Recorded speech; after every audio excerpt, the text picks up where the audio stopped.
What's peeps? How are you doing? It is Tuesday night here where I am, 9:15 p.m.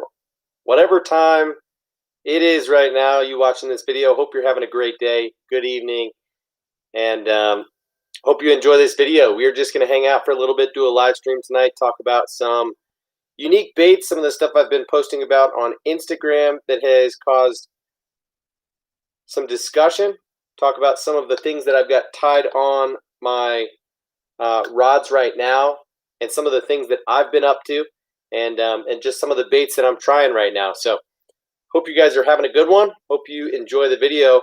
I don't know quite how long this is going to last, but I am going to open, as always, a cold Coors Banquet. Lukewarm, how you doing tonight, man? Good to see you in here. Life is good, man.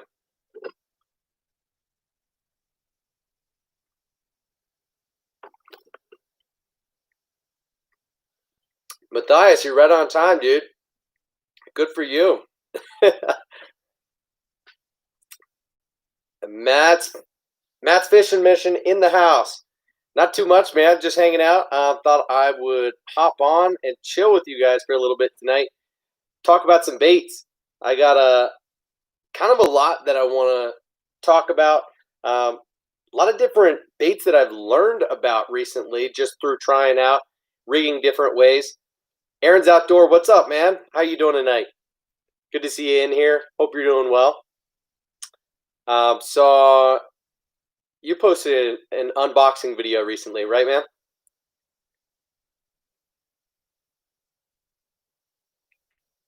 Looks like we got 7 people in here. I don't have any Nixie, what's up, man? I don't have any new baits to showcase in this stream per se, but we are going to go through a lot of baits. I'm going to show you a lot of different ideas and things that I've got rigged up and things like that. I've been posting a lot on Instagram, and that has caused some conversation. Good for you, Aaron. What kind of contacts did you get, man? I thought I did see that unboxing, but it doesn't ring a bell. I don't remember what kind of Kitech baits you got if I did watch that. Yeah, Luke, I watched some of Aaron's stuff too, man. So, there is a lot that I want to talk about, and it's going to feel a little bit all over the place tonight. So, bear with me as that happens. Guys, there's 5 people in here right now. Just 2 thumbs up. Do me a quick favor. Hit that thumbs up button. I'm not quite sure whether or not that pushes the video out to people as we're watching the video right now or just after the fact. But either way, I appreciate you guys being engaged and helping out with that either way. So Ryan Dyke in the house, man. Doing pretty well. How are you? Good to see you in here. We are just chatting. There's a couple people in here right now. We are going to talk about a lot of different baits. So first and foremost, I want to talk about this rig because people on Instagram are really confused about it right now. And this right here, I talked about this recently. I've showed it to you guys. This is the Stanley double take hook. This is a toad hook meant for their rivet and their top toed hook or top toed frog specifically. So this is the poppin' version of that top toed, but just so you have an idea of what it looks like, it's a little bit bigger of a body. Of course, it's hollow and it collapses well, but the hook sits right around that body and just rests perfectly on there with very little gap below it. But what I've learned is that you can use these hooks to rig other baits. They're made in a 4/0 and a 5/0 size in the unweighted version. And this 5/0 size is actually pretty dang big. So what I've found is that it's actually too wide to fit most swim baits, but this Jackal Rhythm Wave in the biggest size, this is the 5.8, is like a perfect match. So when I wiggle it through, you can see that it fits like perfectly in there.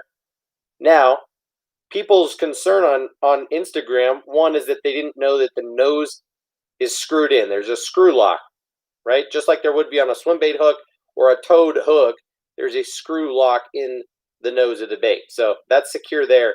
But in order to keep the bait in place so that it's not doing this on the retrieve and getting, I don't know, stuck down in the hook, is that you're just going to expose it. You're going to tuck the points of the hook into the side of the bait,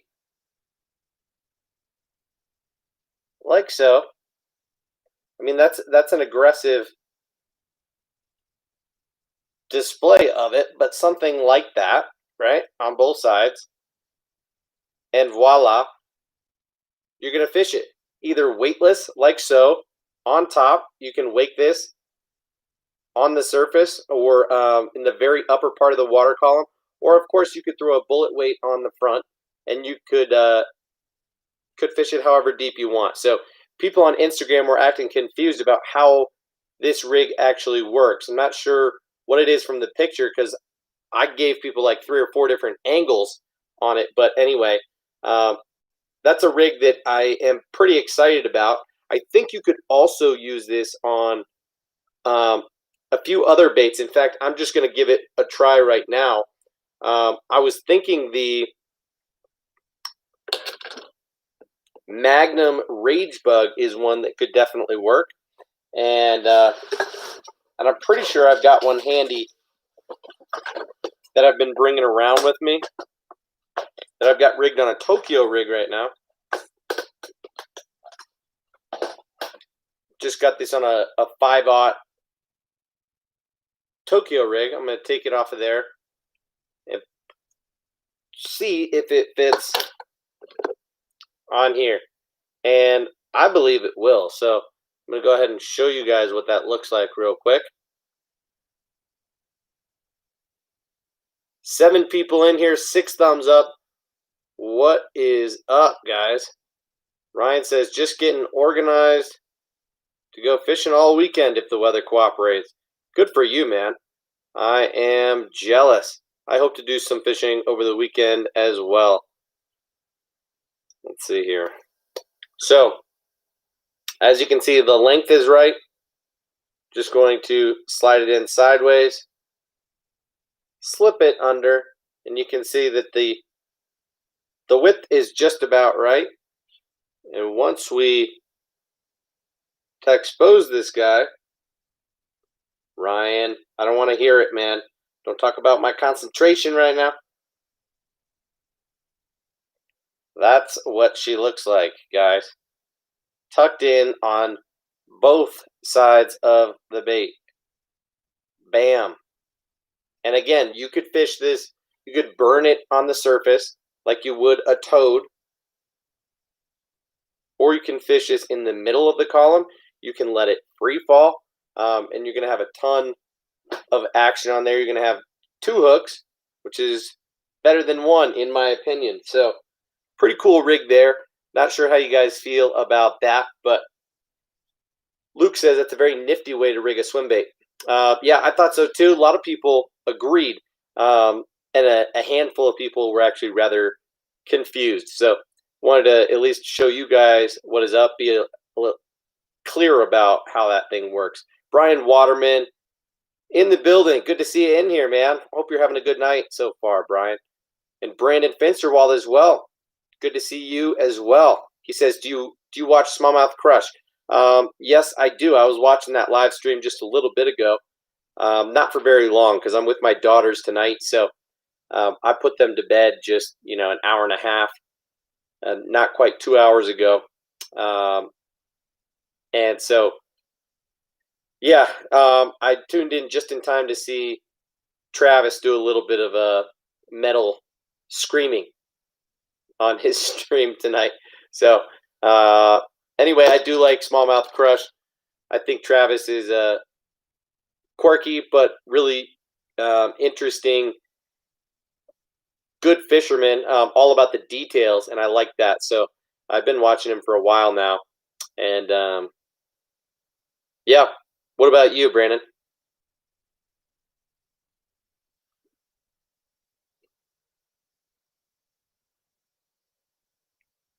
Darren says, "Have you used any of the subscription services?" Um, no, I haven't. So I've just always been kind of against that. I picked up the Black Friday Monster Bass box for $5 and then canceled the subscription immediately. So no, I made a video about that and just how I feel about um, tackle subscription boxes in general, and I've talked about the idea of kind of creating my own subscription deal through Discount Tackle and making it more of just a list of kind of month by month baits that I recommend, and we'll make it optional for you to either just click buy all or just one by one, kind of add things a la carte to your cart, and that way you'll just kind of see what my recommendations are throughout the year. So instead of like a top five spring baits, you'd get like a 5 or 10 baits that add up to it's a ballpark $50 on a month by month basis, at the very least on a seasonal basis. So anyway, I have not used the subscription services. I feel mixed about them, mostly just because the majority of them include a lot of product that is either made by them or that they have a deep discount on that you're going to see in repeat boxes. So I'm not really into that kind of thing. I prefer to do my research myself and always have kind of a running wish list of things to get. So I could tell you right now, I've got 2 or 3 carts running that are between 50 and $100 that I could pull the trigger on right now. That I'd be really excited about every single bait that would come in those packages, but that would not be the case if I had a subscription tackle box. So Brandon says, "Hey, remember when I said I was going to get up at 3 a.m. to go fishing the next day? Wake bait didn't work at the new spot, but I got an already spawned 5-pound Ned rig, already spawned 5-pounder on the Ned rig. Green Pumpkin Robo Worm Ned. Right on, Brandon. 5-pound spawned out fish. Sounds crazy. That's wild. Good for you, though, man. I'm glad that it was worth it to get up at the butt crack of dawn to get out there, especially if the wake bait wasn't working. Trusty Ned will always come in handy. So you were using the Robo Worm Ned worm, the 3-inch or the 4.5? Ryan says, "My tackle order shows up tomorrow. I'll send you a picture of what I got. If I catch anything, I'll send photos." You said you got some 6 cents baits, right? Uh, or was it Tackle Warehouse? Who was shipping? I can't remember who you said was running that deal. Sometimes you use different emails of my family members to use codes when you could use it. Yeah, I hear you, Darren, for sure. I know that a lot of companies are trying to find ways to recognize that and to prevent it, but of course that's part of the business, right? Us customers want to get the best deals that we can. So I think a lot of people are trying to cheat the system on free trials and cheap initial boxes and things like that when it comes to subscription services. So I hear you, Darren, for sure. Luke says, "Thought on deep crankbaits and going deep in summer. Deep, deep, deep, bro." That's what I think. I don't fish very deep, to be honest with you, so I don't have a lot of perspective on deep crankbaits, and I'm not the guy to go to with that. But I would typically drag a football jig or slow roll a swim bait instead of throw a deep diving crankbait most of the time. or I would drag a 10-inch worm. But but I know that deep diving crankbaits are a great way to catch them. So um, I would just encourage you to do your research there. Some guys who might be worth looking into for that. Bass Geek, Hank, I know he does a fair amount of uh, fishing out deep. I know that Darian is fishing, does a fair amount of deep cranking, and of course, Kevin the Baitman Baxter. You can always find some decent content from him on most subjects, and of course, Tactical Bassin. You should be able to find what you need there. I know that Tactical Bassin just put out, um, a medium, really deep diving crankbait through River to Sea earlier this year. It's a pretty expensive one, like $20. Um, where I think ordinarily you could get away with just throwing like a 6XD. Like a 6 cents makes some really good mid to deep diving baits, like the Cloud. I don't know, Cloud 9 series, C25. Don't quote me on that. I don't know those baits well enough to be able to speak to them. So sorry about that, Luke. Ryan says 6 cents. Okay, yeah. Wait, no 6 cents. Can't find them in Canada. What did you get then?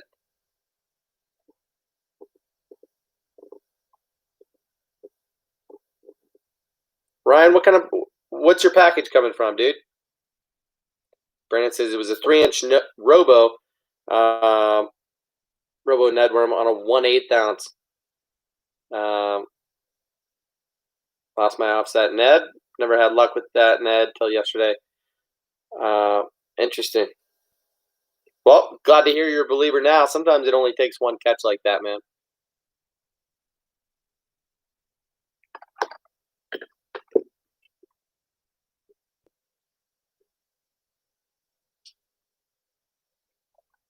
Yeah, Monster Bass is cool, but I don't really love trying random things as much as being more targeted. I'm a few years past wanting to just try random things, in my opinion.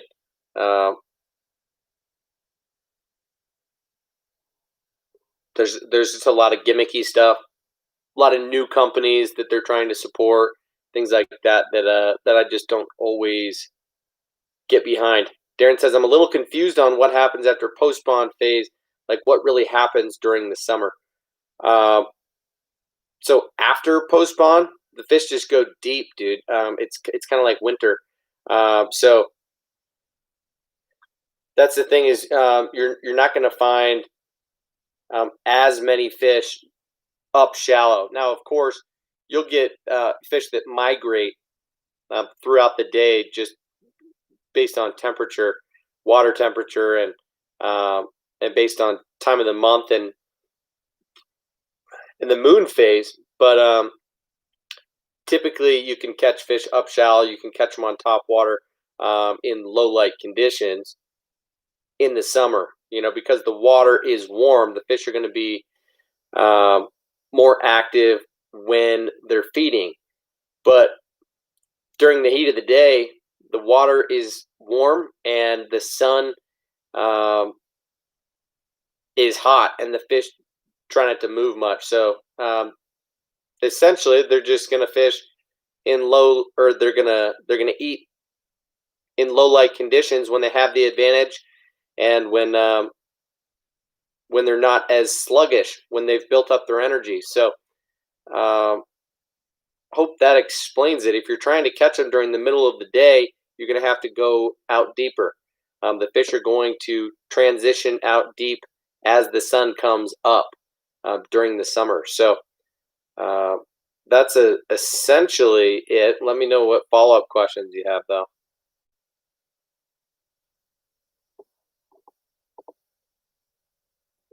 Never fished a Ned rig, though, huh, Darren? You ought to give it a shot for sure, man. It's a very simple, very do nothing type of technique, though. So, for people who don't love finesse tactics for people who really hate to throw, a wacky worm, for example. The Ned rig takes a little bit of time to adjust to, just because it's not a fun rig to fish. It's a no feel technique. It's a do nothing technique. You just kind of let it drift around. You let the bait do do the work itself, and you move the bait very little, especially with the rod, very little. It's mostly with the reel. So there are a bunch of different retrieves you can use with the Ned rig, but in general, it is a slow moving, dead sticking, uh, bottom contact ish type of presentation. But it's absolutely deadly, and because it's so bite sized, fish can't help but accidentally choke it. All right, Luke. Yeah, look at those 6 cents deep cranks. And heavy jigs is relative, dude. You got to be careful when you're throwing heavy jigs, just because the heavier the jig, the heavier the weight that you're throwing, the more power there is to blow open the mouth of the fish and lose them on the hook set. So got to be a little bit careful there, and just make sure that you're fishing relative to the depth of the water that you're fishing. So, if you're fishing in, say, 10 foot or less, I think you can get away with 3/8, or even lighter potentially. Now, if you're fishing 10 to 20 feet, you might want to go half ounce, and then deeper than that, maybe step up to like a 3/4.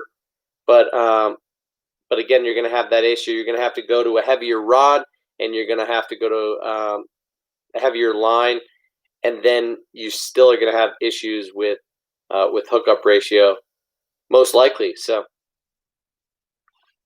sorry, I'm not quite caught up on the comments at the moment. Gus Botchanek, good to see you in here, man. I don't know that I recognize your name, but thanks for participating in the chat. You say, what's a good beginner swim bait rod and reel setup? I've got a pretty good one here that you could check out.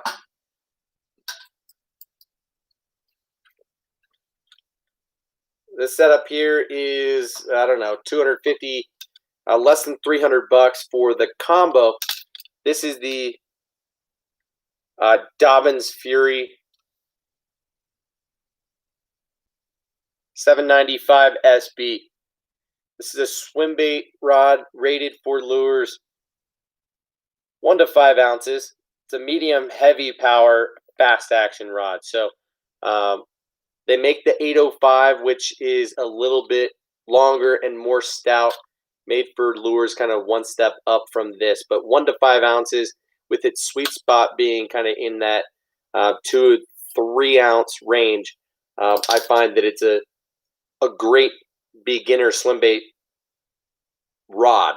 Now, and it sells for like $129 full retail. You can get it on sale a couple times a year, but in general, it is relatively light, sensitive, has a long handle, comfortable, and solid rod. As for the reel, here I'm using a Daiwa Tatula 200. This has oversized handles, has a large 200 size spool that, relative to the size of the reel, is about the biggest spool you can find. So you're not going to find a lot of swim bait reels that are palmable like this. I prefer a low profile reel myself. So another option that is relatively close is like the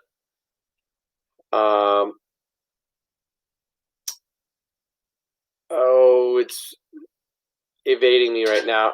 The Shimano Tranx 200, really 300, is like a step up from this, but like the Lew's Super Duty Again, that's a 300 size reel, so a little bit bigger, larger profile. There might be one or two others that I would put in this class, but this is about a $150 reel, I think. So again, you're at less than $300 for a really trusty swim bait combo, dedicated setup. Now, I think the 13, what do they call it? Defy black rods. They make a swim bait rod that's pretty good too. It's just a little bit cheaper than the Dobyns Fury, but that Dobyns Fury is the deal, man. Brandon Finsterwald just got back into fishing this year. I have a ways to go.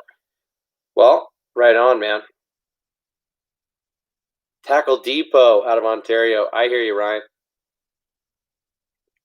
Soft plastics, BMC Moon Eyes for walleye, and a Chapo. Cool, man. Darren says, when they're deep, what's the go-to baits? Hope I answered that for you, man.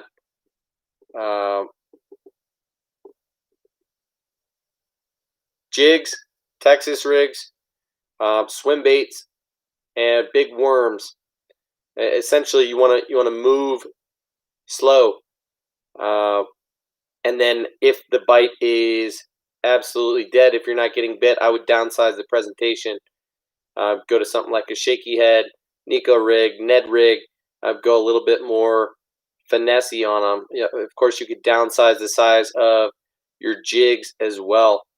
But I like a football rig or football jig. I also like a swing head jig.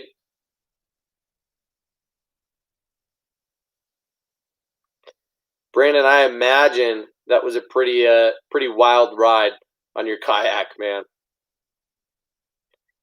Luke, for the Ned rig, try some of the Z-Man finesse shads.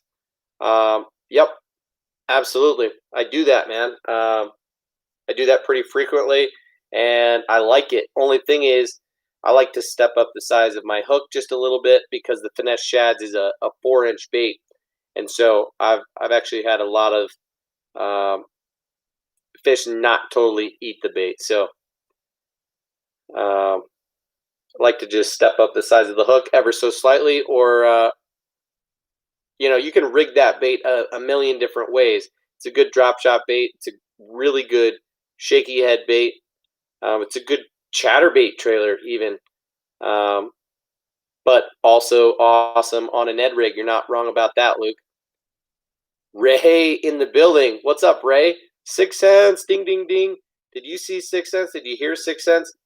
Welcome to the show, man. I know I'm a few minutes late. I'm behind on this. Looks like Will Perriman is in the building too, dude. Hank Stamper, what's up? What's up? What's up, guys? Ray says the Stratic CI4 is going on sale for $80, or $80 off, June 11th through the 20th at Bass Pro. That's a pretty good deal, man. $80 off. So what does that put it at? Like 150?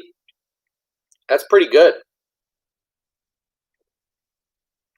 I don't think you can ever really find it for less than $199. But like Ryan's saying, they really don't go on sale. So yeah, $149.97. What do you know?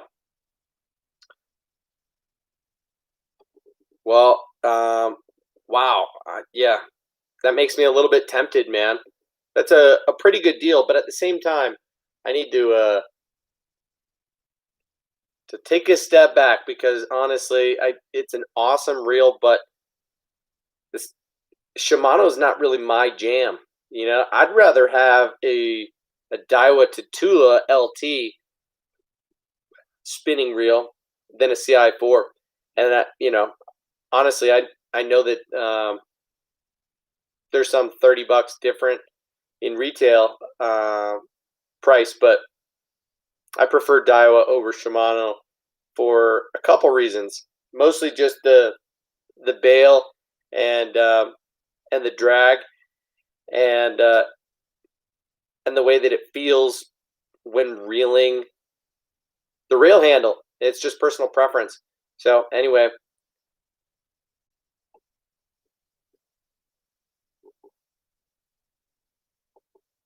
Darren says, I don't know if I should buy a bunch of square bills and some soft plastics for like $60 from Bass Pro.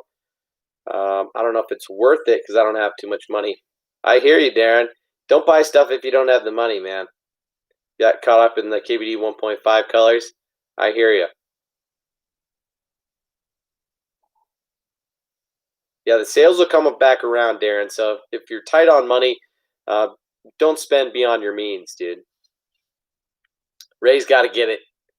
Got to get that reel, man. It's a hell of a deal. I mean, I'd consider getting it and then not using it just to maybe resell it, maybe use it down the road. I don't know. $150 though, that's a good deal.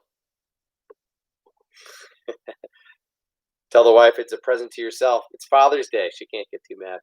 That is a fact. All right, guys. So I'm a little bit thrown off about what I wanted to talk about specifically. There were a couple things that I wanted to show you guys. And so I'll just roll through my setups that I brought down here that will spark some of the conversation. And then I might want to rifle through some baits here. So Darren, gonna buy some stuff from BPS anyway. I hear you, dude. Can't help it. It's an addiction. All right, guys. So let's just start from the top of the pile because that's easiest. Yo. All right. So there's a few things to talk about here, and I'm just gonna rifle through. This setup. This is my setup that I own. I don't necessarily recommend any of it, but it turns out it works really well for what I've got it set up for this year. Now, this is the Piscifun, however you want to pronounce that, Torrent reel. This is like a $40 reel. Really cheap, really pretty big in the hand in terms of the profile, and pretty heavy as well. But it's decent. It doesn't have a big spool on it. It does have pretty big reel handles. But again, $40. The rod was $30. This is a Field & Stream Inferno, super cheap, $30 rod, but I got it on sale for either $10 or $15. So I spent next to nothing, less than $50 on the combo here. This is a 7.6 heavy. So this is really, last year I had this for top waters, heavy chatterbaits, and for like flipping and frogging and things like that. So anyway, I re-spooled this with 17-pound fluorocarbon. This is going to be like my light swim bait setup this year. And so on it right now, I've got the Beast Coast Miyagi Swimmer, and I've got it on a swim jig. This is a 1/2 ounce, 6 cents Divine swim jig head that then I went ahead and put the skirt on. We might have talked about that in the last stream the other night when I unboxed those skirts and those heads. But let me see if I can find them real quick and show them to you, because it was a pretty cool deal.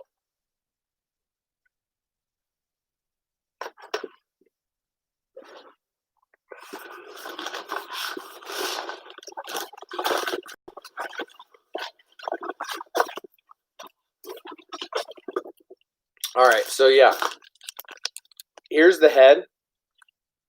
And as you can see, it's got that screw lock like the 6 cents Divine jigs have. And then you can buy skirts, replacement skirts from 6 cents. Now, what's tricky is when you try and just thread it on, you run into the issue of the screw lock, and you can't just screw it up on there. So I messed up this first skirt and had to cut off the band and hand tie it on there. I actually had to learn how to freaking hand tie skirts. order to put this on. So that's why you see that this skirt is so jacked up and uneven. But it was my first try, and I'm pretty excited about it. So I used that skill to go ahead and hand tie the skirt from my jackhammer that fell off and put it right back on there. So I will show you guys how to do that just using some braid. So not sure if you can see that. I used high-vis yellow braid on this, and just using a uni knot, just slipped it over there and tied the skirt right on there. I think I maybe wrapped it twice or did it twice. But anyway, let me see what you guys are saying real quick.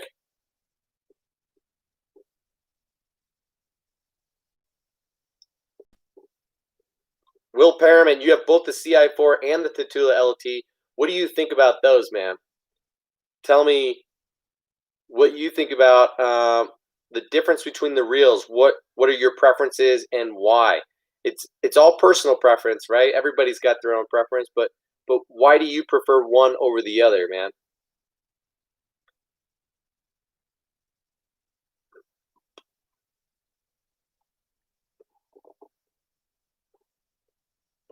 Oh, Ray, you got the package, man. You got your package? Right on, dude. Okay, that makes me happy. Good to hear it.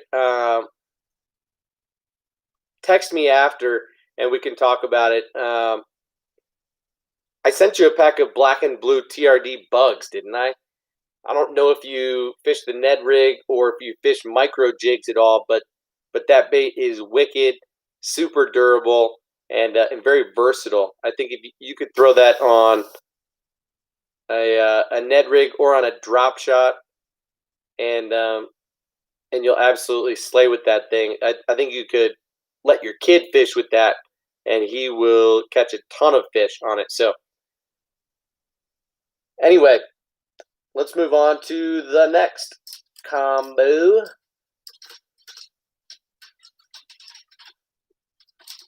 Shiesty. Everything is going to come tumbling down.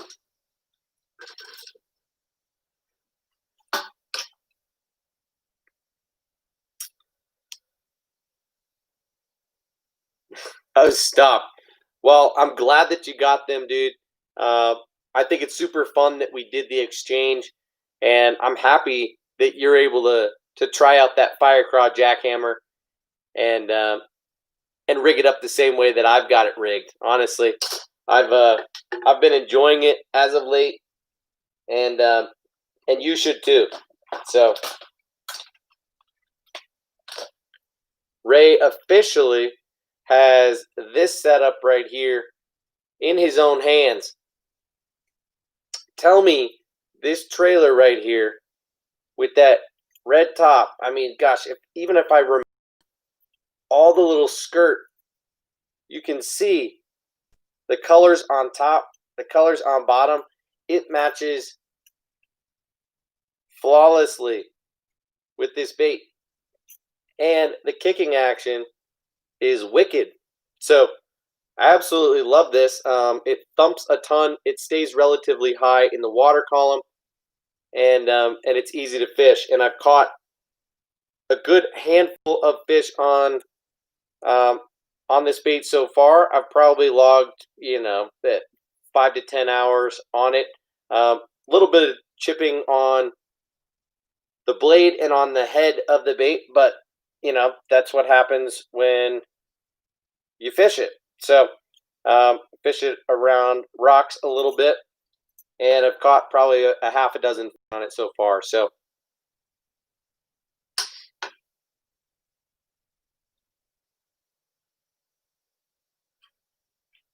ooh, got your first bass on the Chameleon Rage Bug. Right on, Ray. Love, love, love that bait, dude. There's another one that I've got rigged up right now that I am freaking jacked up about. The one that we rigged the other night together, guys. the hybrid jig from 6 Cents with that chameleon rage bug. Ooh, that's going to be a picture on Instagram here in the next couple days. I'll tell you what, I'm going to start throwing this jig in and around everything. The more I look at this, the more I'm in love with this hook on the hybrid jig. It's not too heavy, but it is no joke of a hook.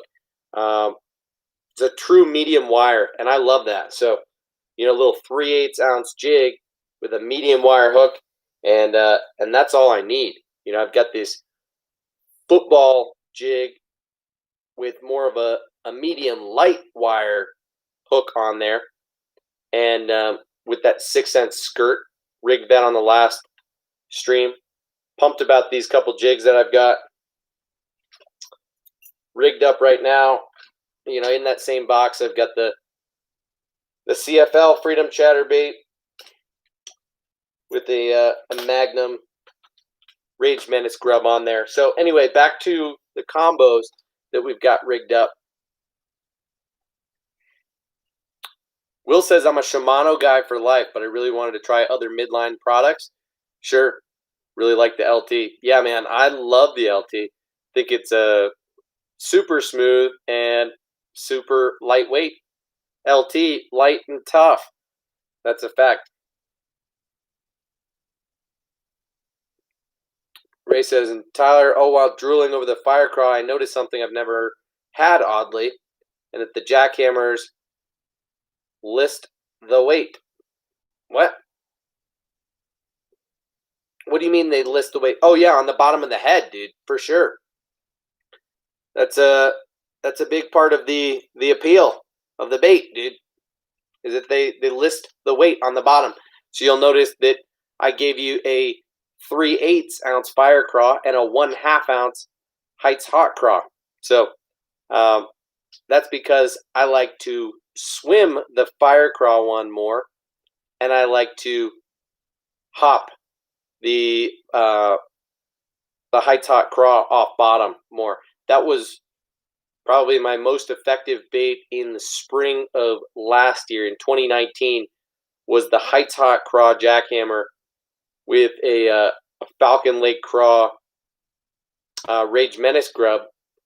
They go perfectly together, and was literally just stroking it up off bottom, letting it fall all the way to bottom, and then just pulling it up, fall back down, and you know, just like you would with a lipless, right?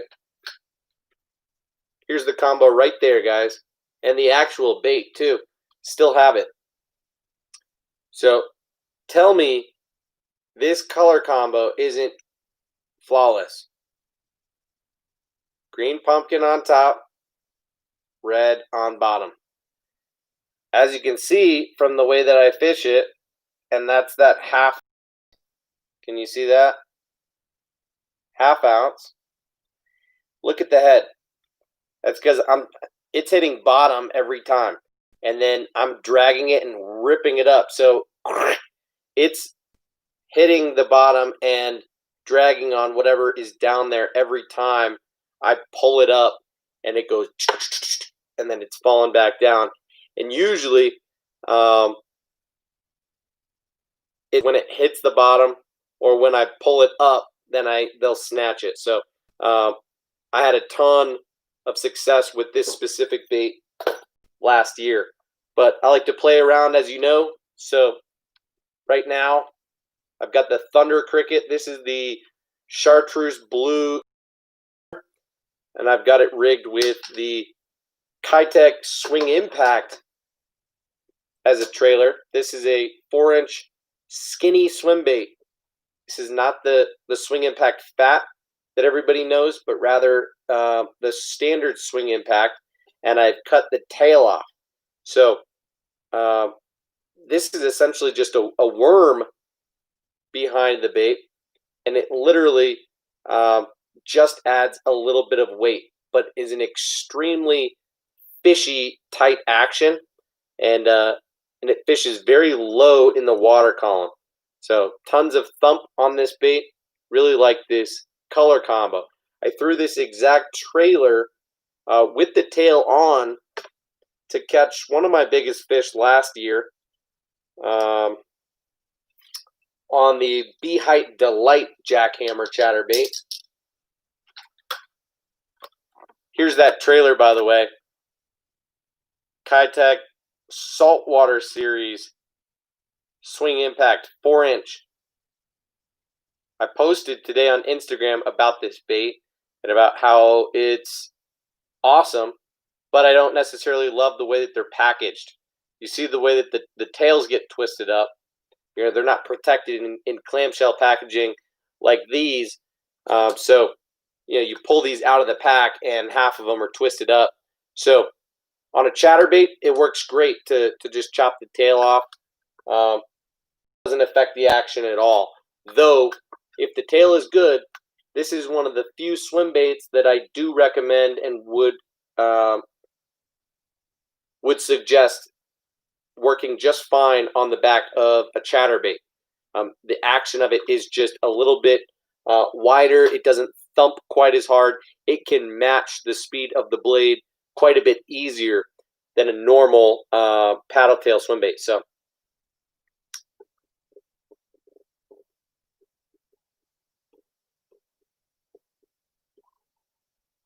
you're a jackhammer noob, Ray? A whistle emoji. Russ Dennis says, hey guys, hope everyone's well. Need some help buying a new 7-foot medium heavy fast action. Has bigger guides on it, works well with a leader knot. Okay, baitcaster or what, man? You know, I think the thing is that you need to just have a little bit more confidence in your leader knot, in understanding that if you're not using micro guides, you should be fine. So using a casting rod, just make sure it doesn't have micro guides. But what kind of leader knot are you tying? Yeah, Ray, I also use the uni to uni the vast majority of the time.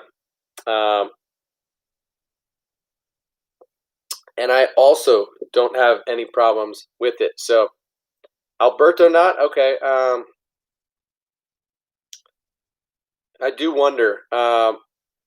Maybe you ought to play around with knots. And how big of line are you throwing?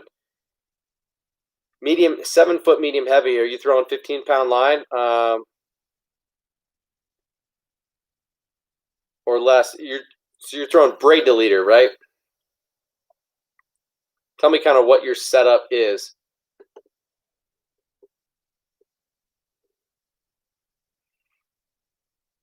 I haven't had many issues with braid to leader knots going through guides. 50-pound braid to 17-pound fluoro. Okay, well that's pretty big, man.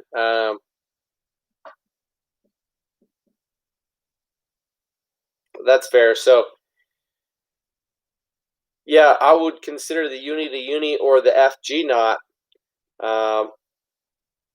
You're going to want to go for essentially one of the most low profile knots that you can use when you're using 17-pound fluoro as your leader. Yeah, Brandon, 20-pound braided 10-pound fluoro. I mean, sure, that's great for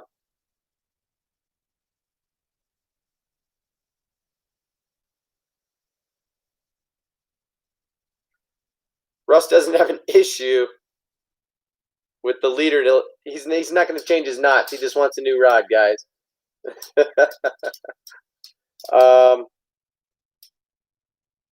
You know, that's a great question, man. What about the Dobyns?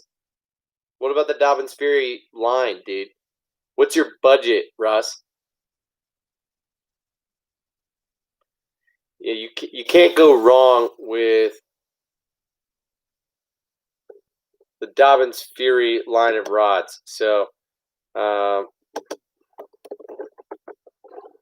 really depends on what it is that you're looking to spend. But under $200, dang, that really opens it up, man. Gosh, the Daiwa Tatula rods and the Tatula Elite rods I know are freaking sweet. But do you already have your eye on any rods, Russ, or no? I mean, Dobbins Fury is going to be a sweet bang for the buck, right? If you're willing to spend $120,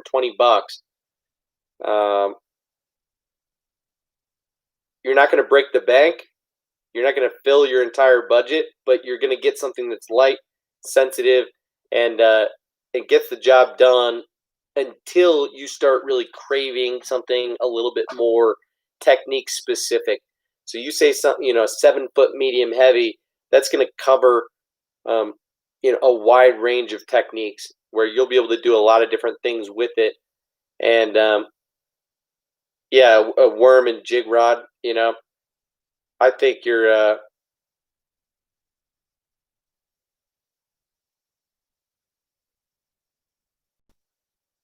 Mm, might want to go a little bit more sensitive. So anyway, the jig slash worm rod that I've got this year is specific for that technique, and you can get it at Discount Tackle. It's the Lew's TP1 Black rod. I don't know if it's in stock right now or not. A couple weeks ago, it was not in stock, but let me check for you because I've been very impressed with the rod so far, and they've got them for a good deal. Of course, I know those are the casting.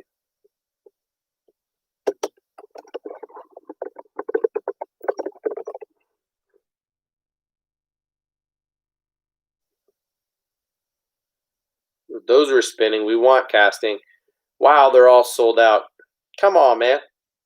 I told them to get these back in stock, but these Lew's TP1 Black sticks are pretty sweet as well. Their worm rod is a 7-foot medium heavy. The jig rod is a 7.2 medium heavy. That's what I've got, and I like them because they're all black. They're sleek. They've got wind grips, and I like where the bait keeper is located on them, and I like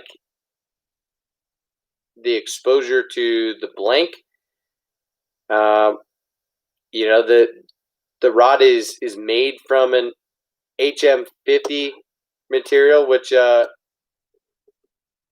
it's a high modulus blank. It's good, but rod retails at $130, and they're on sale for $104 on Discount Tackle. But those are not in stock right now. So, honestly, I can't quite tell you right now, Russ. That's something that we could talk about offline. If nobody else has other suggestions, Ray says the St. Croix Premier is on sale for $109. That could be worth a look. I find that St. Croix are sensitive, which could be great for a jig rod like you're looking for, but they tend to run a little bit light. So medium heavy could run a little bit more like a medium, and you might not get quite the hook setting power out of it. So just want to keep that in mind. You said you just got the TP1 today, and the guides are too small. No way, dude. What? I don't have that rod on me right now, but I gotta say I'm a little surprised to hear that, man.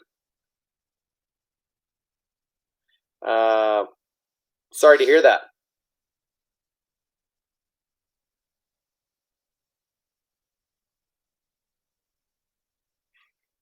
Okay, Ray. Appreciate it, bro. let's move on to the next combo for me, because I think we're stumped at the moment for what to suggest for our boy. So,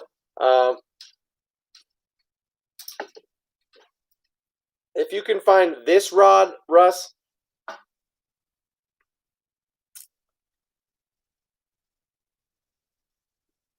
now the guides aren't going to be much bigger on this, okay? Never mind.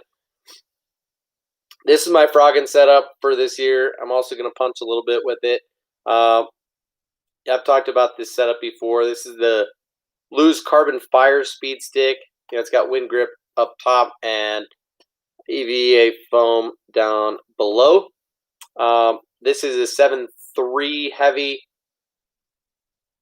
and on it I've got this Quantum Smoke S3 PT reel, which is one of my absolute favorites. This is in the 7.3 gear ratio.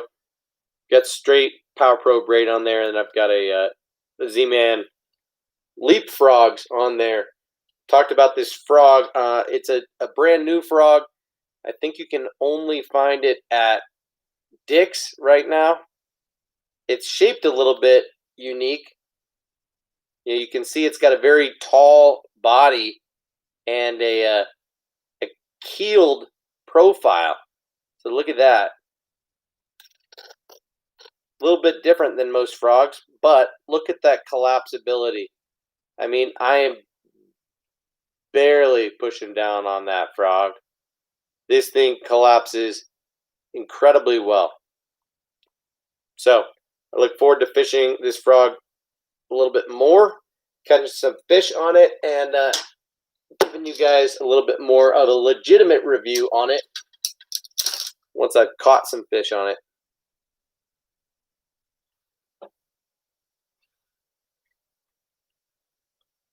Brandon wants to know, where's the sale on the St. Croix stuff? Ray says BPS.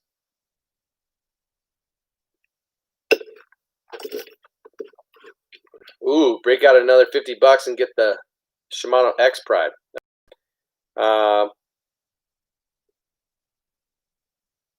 That's fair. For a jig / worm rod, doesn't hurt to get something that's pretty sensitive. Especially compared to moving bait rods, you want something that's going to be that's going to transmit feel that much better. Go ahead and get you an X Pride, bro. That would not be a bad setup to have. Yikes.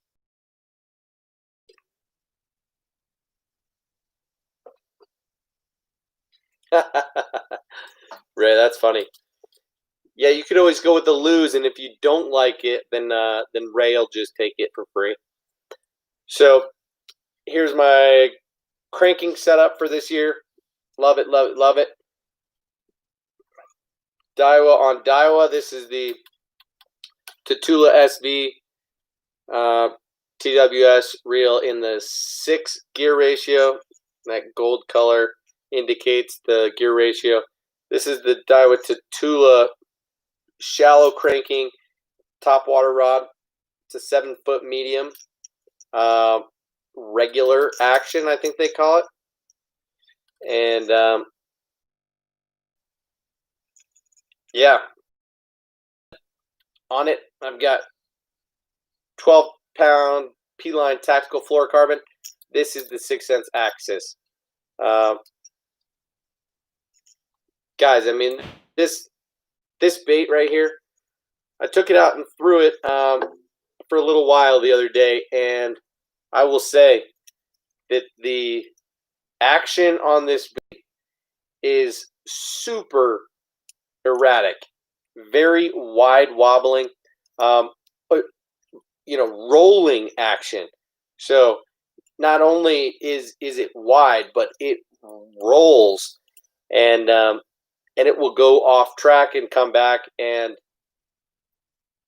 I find it fascinating. Now it definitely runs in that like 3, maybe 4 foot range, and that's where it is supposed to run.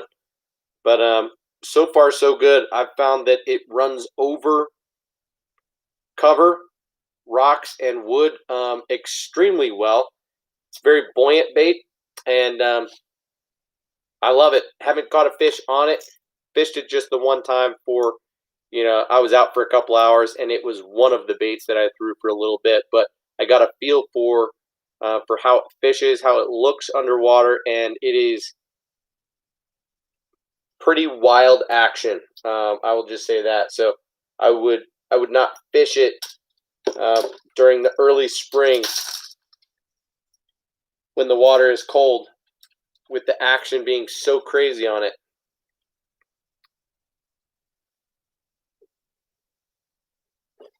Okay. Here's another budget setup. This is kind of my back burner setup for the year. This was each of these with separate combos were kind of workhorses for me last year. But this rod is the Abu Garcia Vengeance rod. Very budget rod, $50. It's the 7-foot medium heavy, and it's a little bit heavier than a standard medium heavy, and the rod is a little bit heavier in weight. So not the most sensitive, not the best rod, but it's pretty decent, especially when you're running fluorocarbon or braid on there, or fluorocarbon or mono. I find that braid will mess with the Tip Top guide on these rods specifically. I don't know what these guides are made of, but they're more susceptible to chipping. So the reel that I've got is the Lew's Laser Pro reel. Essentially, this is just the Speed Spool LFS just on steroids. It retails for like $120, but I got it on sale for $80 last year. Might just have a little bit better drag system on it than the standard Speed Spool, but love this setup. Got 15-pound Red Label fluorocarbon on there, and this is like my Texas rig setup.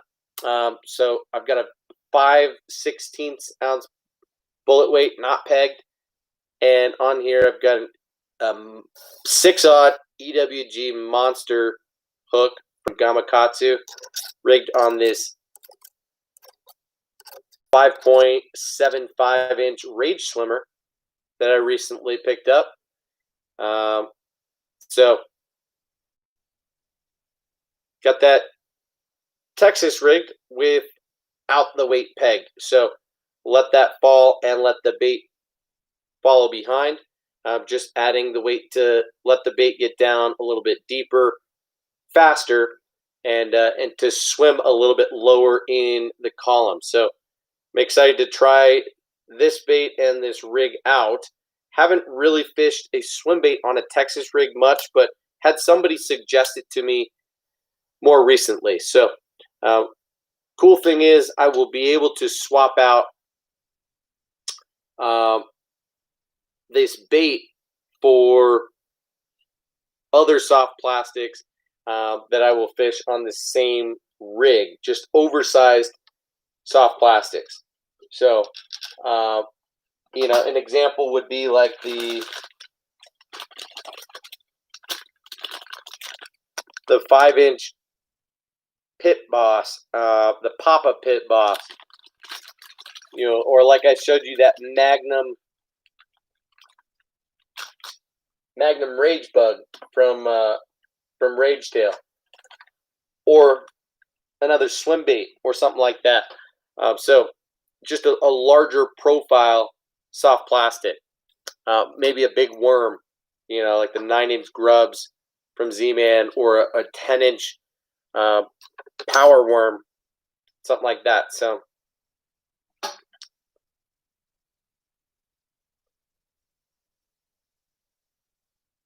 Justin, why are your ears burning, dude? Good to see you in here, but why are your ears burning? That's weird.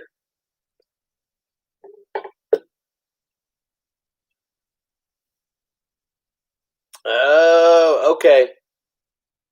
You're right, Russ.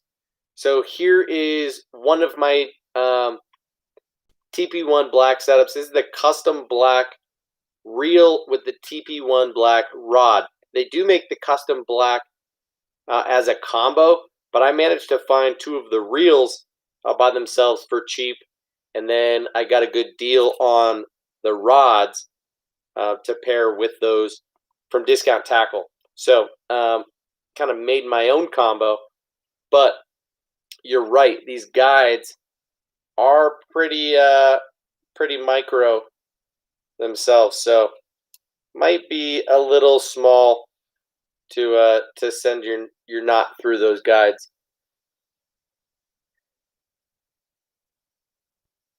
You could give it a shot, but tough to say.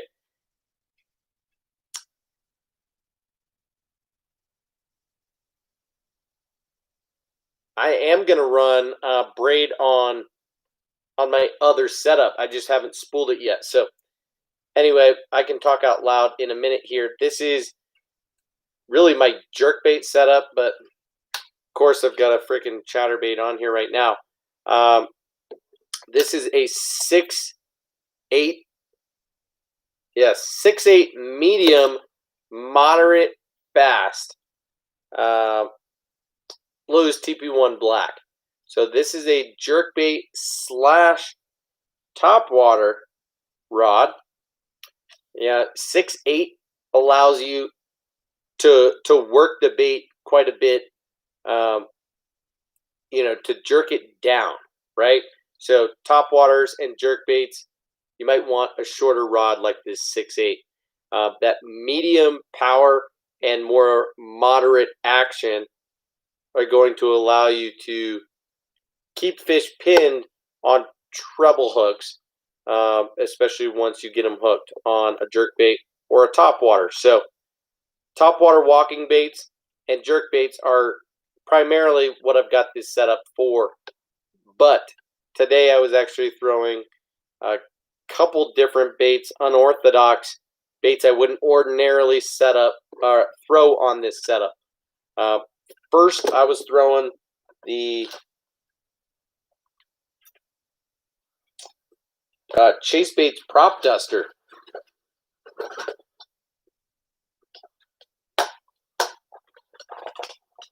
Dick Fitzwell in the building. What's up? Justin and Dick chilling in the house. Guys, there's 12 people in here right now, and we got 12 thumbs up. Appreciate you guys. If you haven't hit the thumbs up already, do me that solid, guys. Here's the Chase Baits Prop Duster.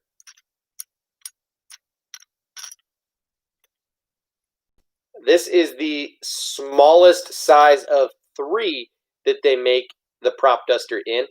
And this is a pretty legitimate bluegill size. This is a 5 or 5.5 inch bait, something like that.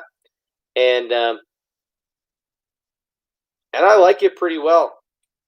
Today was the second time that I fished it and really got to know it a little bit better. What's interesting is it comes with a split ring on the front. I removed that, and as I was doing that, I noticed that there are 2 line ties. So what I did today was tie to this lower line tie, which is going to make the bait run a little bit lower. I haven't done enough research or learned enough about the way that this bait is supposed to be fished, but just through trying it these first couple times, what I've learned is that this is not a straight retrieve type of glide bait whatsoever. This is a twitch bait.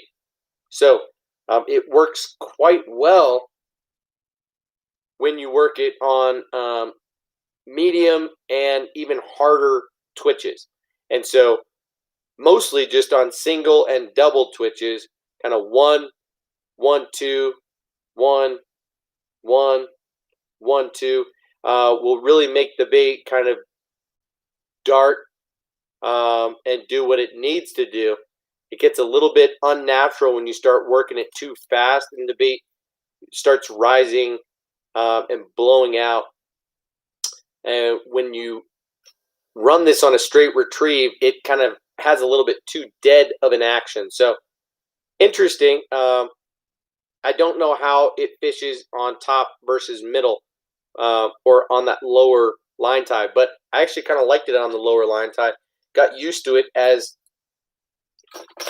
a twitch bait. So fished that a bit today. And then when I wasn't getting any takers on it, decided to throw a chatterbait, but I didn't have my chatterbait rod with me at the time. So I was bored and wanted to see how this thing would actually fish.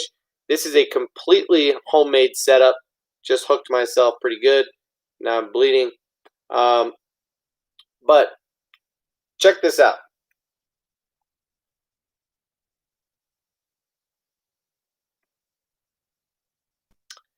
This is a Gamakatsu round ball jig head. Okay. Very standard jig head that I use for finesse swim baiting. Show you guys this head pretty frequently. Okay. Now, one thing to note about this head is that it's got the keeper and then it's got the skirt keeper there. So what I've done with these before is put a skirt on them. So then what you're left with is a jig, a round ball jig. Then what about when you put a queen tackle switchblade on it and you get a chatterbait, a finesse chatterbait with a round ball head? That's pretty legit. The blade hits the head. You got a finesse chatterbait because this is just a 3/0 hook on here. Now, thread on a chunk trailer, and this is like the I forget, Zoom makes it, but I forget what they even call it. But I will tell you, this thing had some wild action on it. Was actually really good looking in the water. But again, what I've found with this queen tackle switchblade is that I haven't found the perfect angle at which you need to bend the blade, because I find that it operates better on a slower retrieve, on like a true medium retrieve, but then it runs relatively low in the water column. So then once I start burning it, I have to really use the rod to bring it up. So just kind of getting used to how those blades fish. But anyway, pretty cool deal.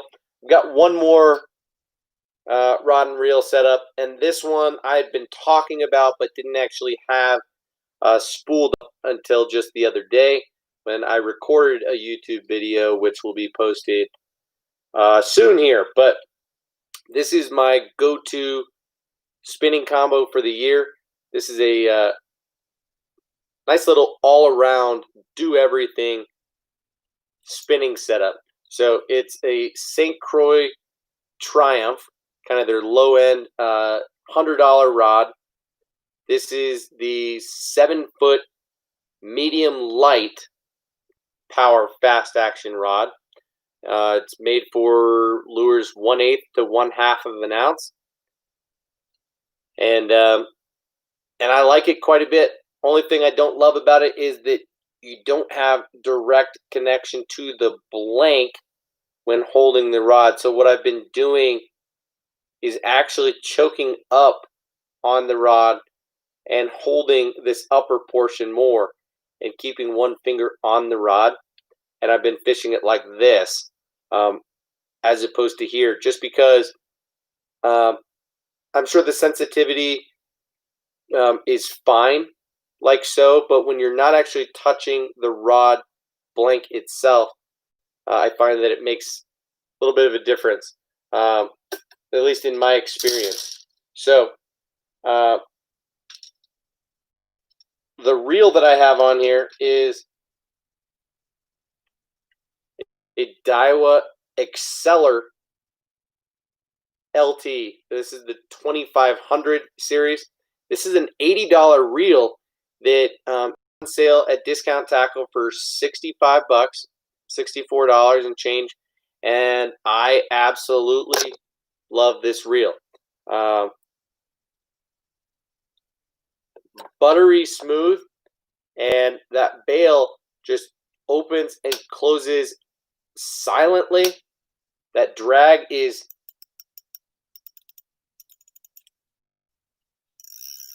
nice and loud. I love the sound. Super smooth drag, and yeah, so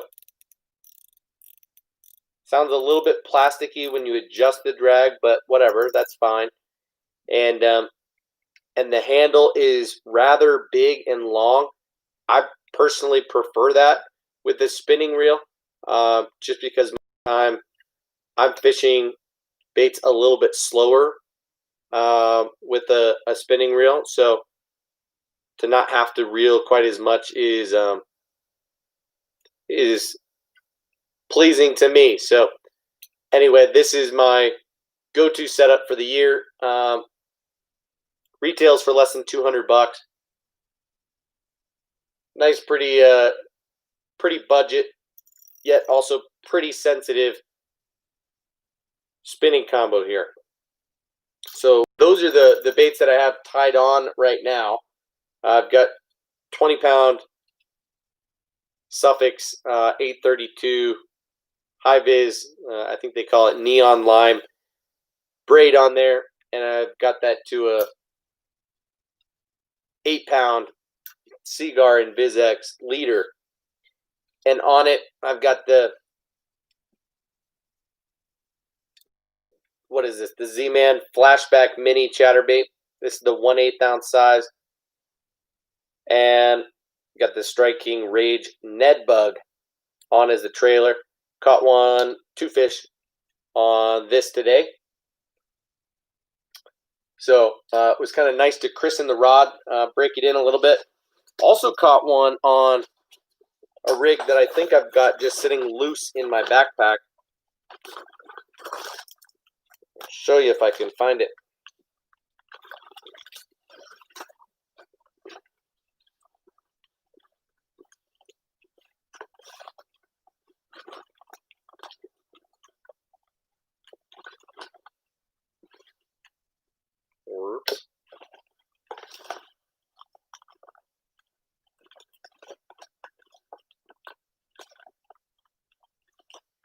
No, I don't think she is, Justin.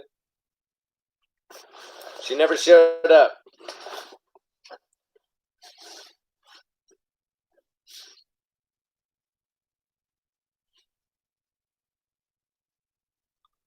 Frankie says, by any chance, does anyone have any fishing stuff they could spare? I can pay shipping. COVID has literally brought us to our knees. My 5-year-old Bass Pro Shops rod just broke in half as he got caught in the weeds. That is super sad. I'm sorry to hear that, Frankie. You know, that maybe, dude, that's a good question. I appreciate you asking.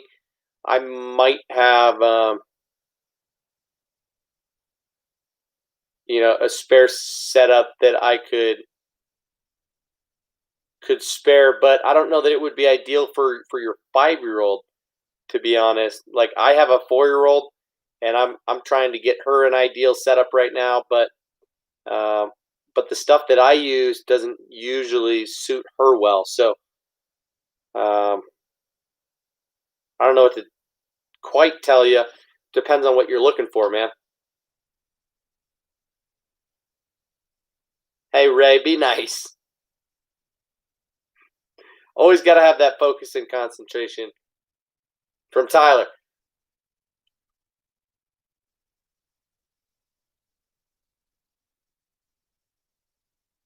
Oh, Brian Waterman says, I wonder why a teaser are never used in bass fishing.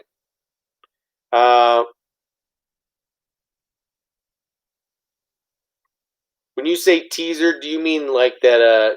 Just like a punch skirt, essentially. I mean, people do use that. It's just less common. than in other types of fishing. You know, like a teaser rig, right? Which is essentially just like a bullet weight in a skirt. Is that what you mean, Brian? All right, guys. So here's the other rig that I caught him on today, and this is a little bit unique. We've got a Z-Man. This is the micro shrooms. Of course, it just exploded in my hands as I'm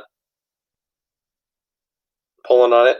I could feel that was about to happen, but no joke, this thing is falling apart in my hands right now. The skirt took some serious wear and tear today, but now it's torn to shreds. So here's the leftovers of it.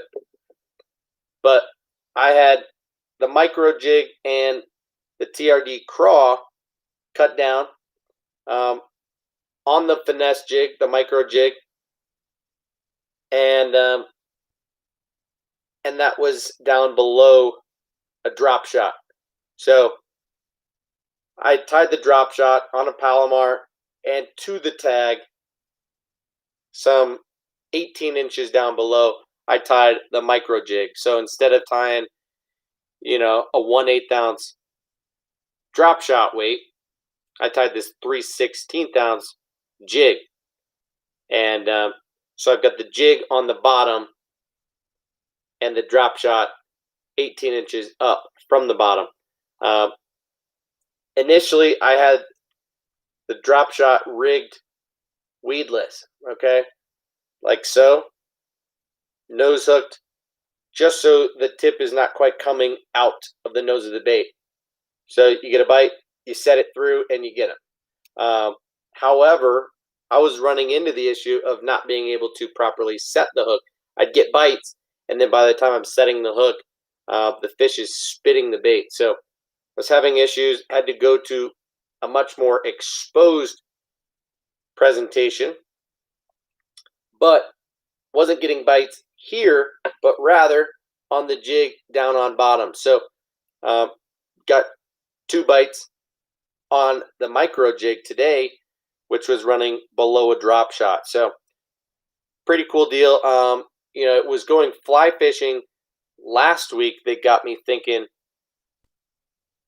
to start doing this a little bit more. Why not have you know, multiple presentations going simultaneously? I did that once or twice last year, but I often forget to do that. Is throw a drop shot above something else that's on the bottom. So Brian Waterman, like a fly with feathers tied in front of a bait.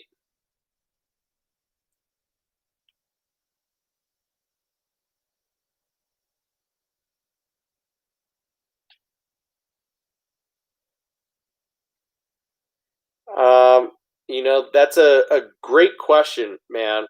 Like, why aren't people doing this kind of deal, but tying on, you know, a fly or something, and then tying on a leader to whatever they're tying on, and just having one extra thing, either as an attractor or more likely just as another bait that could end up catching a fish.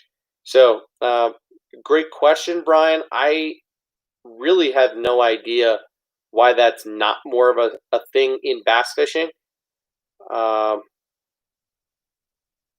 It's certainly a thing in fly fishing.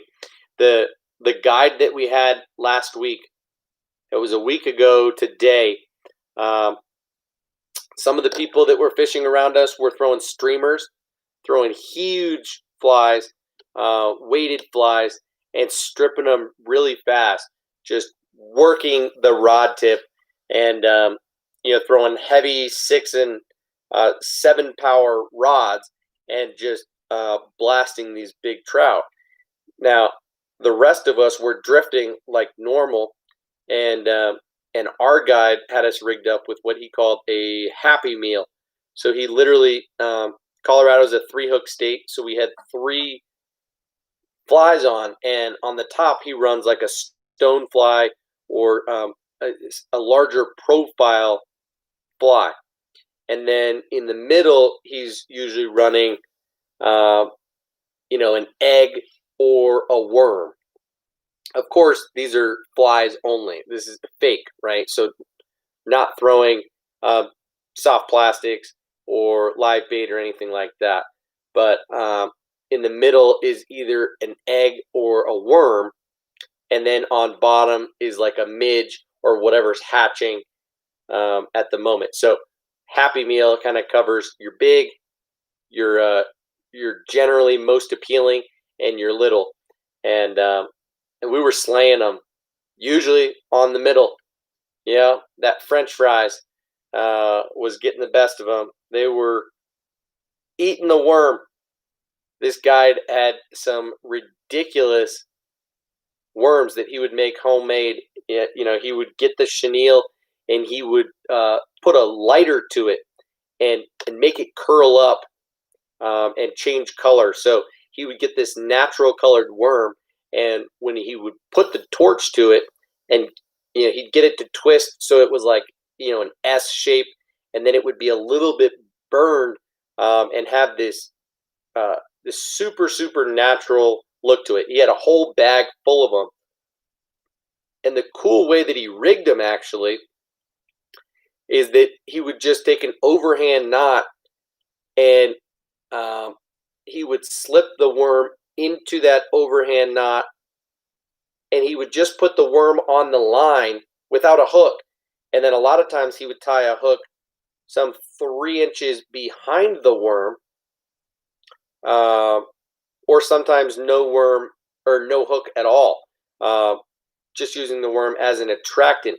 So you find a lot of times that you're late to set the hook, and so having the hook a little bit behind the fly can sometimes help with a hookup ratio. But that was pretty cool. I learned a fair amount last week, and it's always fun to have different guides, especially when you're fishing the same stretch of water, same property, same body of water, things like that. So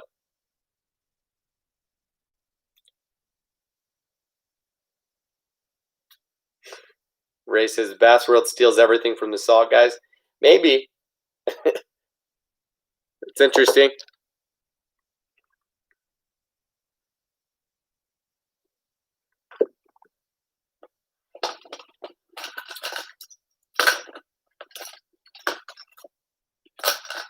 So Ray, have you looked into the Whopper Plopper 75 yet, or what?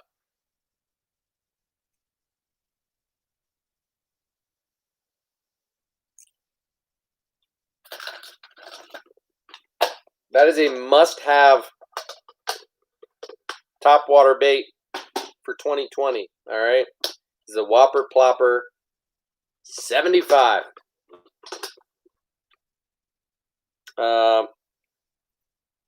There were 1 or 2 other things that I wanted to show you or talk about tonight, and I can't remember what they are. So we might just cut this stream short pretty soon and save it for tomorrow. We do have the next 2 nights that I am free and should be able to hop on and hang out for a little bit. So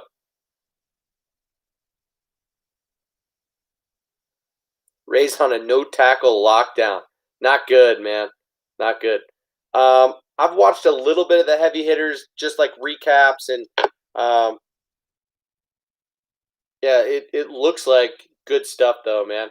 I haven't been keeping up with it a ton. I know that Brent Ehrler caught like an 8.5 pounder, and I know that some big fish have been caught, which is fun. But no, I haven't. Admittedly, I have not been keeping up.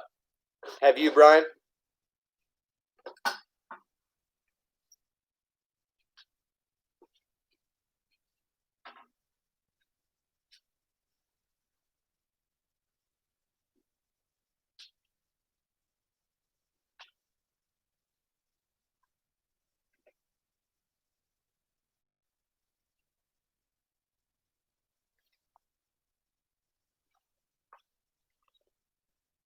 I can't remember what it is that I definitely wanted to talk to you about. I'll do a better job of taking notes for tomorrow night. But here's a couple baits that I've got rigged up that um, are worth looking at. This is kind of a cool little cheap combo that I have here. This is the Strike King Bitsy Bug, 1/4 ounce, so it's one of their bigger sizes, and as a trailer on it, this is the Salt Strong, the Slam Shady swim bait, and this is the new one that they've made. So it's not made of Elastec. It's just a standard soft plastic. I think it's a decent soft plastic swim bait, but main issue that I have are with the tails kinking up. So not quite sure how I feel about them, but I thought I'd give them a try because they were offering packs for free and promoting those swim baits, and I thought they'd at least be worth a look. And then when looking at the swim bait, I thought, well, that matches pretty well on that white jig. Here's another pairing. This head is an interesting one. It's a War Eagle stand-up swim bait head. So it's made to stay balanced on a straight retrieve, but when you kill it, it will stand up. So throwing something like this 9-inch Z-Man Grubs is an awesome little deal because, of course, it will stand right up when you kill it.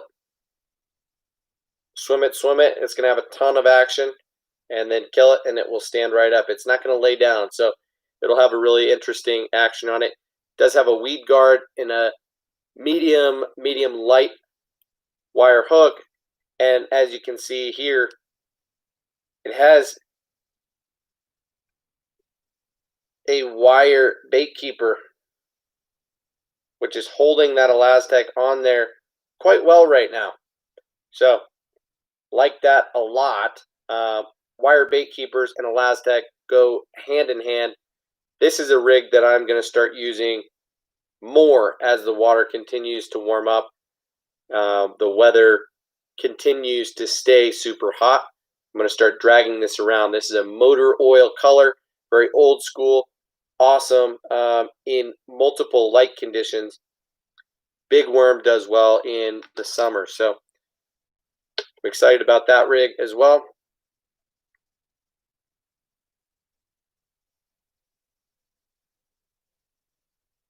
That's cute, right? Your 5-year-old is a huge Ott fan.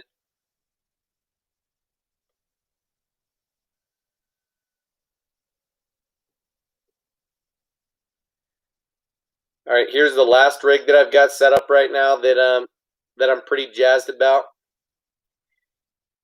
This is a weedless underspin with a Keitech 3.3-inch. This is the electric June bug color with a 1/0 owner flashy swimmer with that gold Colorado blade. Awesome little finesse swim bait. Look at how small that is.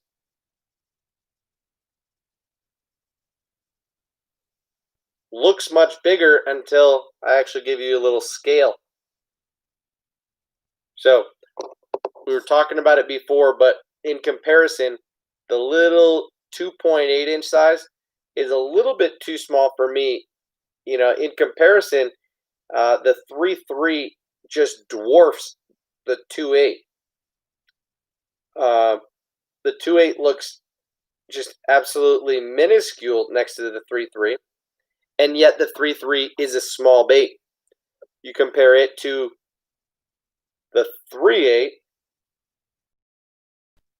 and it's significantly smaller. It's much closer in body profile to the 3.8 than the 2.8 is, but it's shorter, it's lighter. You can throw it on smaller hooks. So when it comes to finesse swim baiting, the 3.3-inch Keitech Swing Impact Fat or 3.25 inch Rage Swimmer has been my go-to size for the last year, really, and is my current go-to size. Absolutely love it. So that's one other combo that I have rigged up right now. A conversation that I want to have soon is about realistic craw imitations, and here are a few of the examples that I have. This is an old school bait that is out of production now. This is the Bassmagic Fighting Craw. This is the bigger size. I've got it rigged on just an Owner Ultra Head shaky head. It's got a 4/0 hook on there, and it goes in pretty well to this might be a 4.5 inch craw bait. Cool thing about this bait is it has a solid head, but a hollow body and hollow craw claws. So really like that bait. Pretty realistic looking, apart from those eyes, of course. Also on an Owner Ultra Head shaky head, I've got the Yum Craw Bug. It's hollow on bottom, so fits right in there nicely. Hook rests on top. I don't even have that tucked in.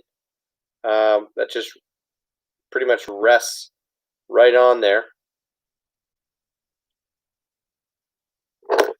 Got the Big Bite Baits. What do they call it? The Craw Worm. I've cut this down. It's about an inch longer straight out of the bag. But again, this is also a hollow bodied craw, and pretty similar to that Yum Craw Bug. A little bit of a different scent on there. Got it rigged on a different shaky head too. And then last and the most realistic is the Savage Gear 3D craw, all the way down to the details of the shell and the tail, the eyes and the antenna. I've got that rigged on an Owner Ultra Head Finesse Football head. So that is a weedless football head, football jig head, and it fits that bait flawlessly as well. So I have all these baits in a box together that is kind of just like my jig box. And so at some point we'll make a video and talk a little bit more about these in detail, maybe show some of them underwater, things like that.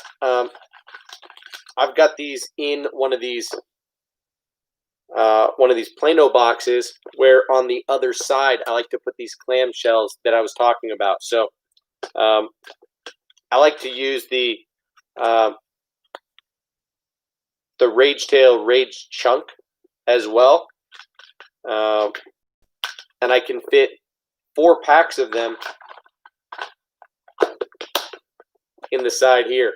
So 4 packs of chunks and 4 packs of these other baits, all in that one box. So anyway, guys, I'm going to get out of here in a moment. It's been fun hanging out a little bit, but let's just plan on hanging out tomorrow night. If you guys have suggestions on what you want to talk about, we could talk about worms. We could talk about Ned baits. We could talk about anything. If you have suggestions, that would be cool. If not, I will try and come up with 1 or 2 specific things for us to address for the majority of tomorrow night's stream. So, Brian, you're right. The 2.8 is a little bit hard to cast. It's tiny, man, and you have to throw it on a true Ned rig hook or a drop shot hook. It's so small. So that size 1 Ned rig hook is about as big as you can go on the 2.8. It's a real tiny bait. The 3.3 is the way to go if you're going finesse swim bait for sure.